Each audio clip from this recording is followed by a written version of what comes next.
Welcome back to the channel.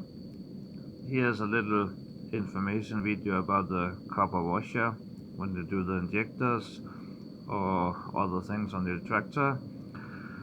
Always heat up the copper washer until it gets blue and purple, because then the copper washer will be soft and good. It's very tempting to take the new washer and just put it on, but it's very hard, and it will, most of the time it will leak and will not seal properly.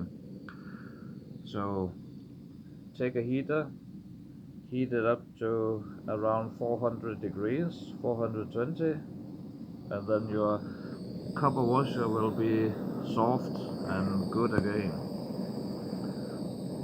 It don't take very much of time. The color will change to like a blue, purple. Now there come a color. You can see it changed the color now. So now we are around 400 degrees.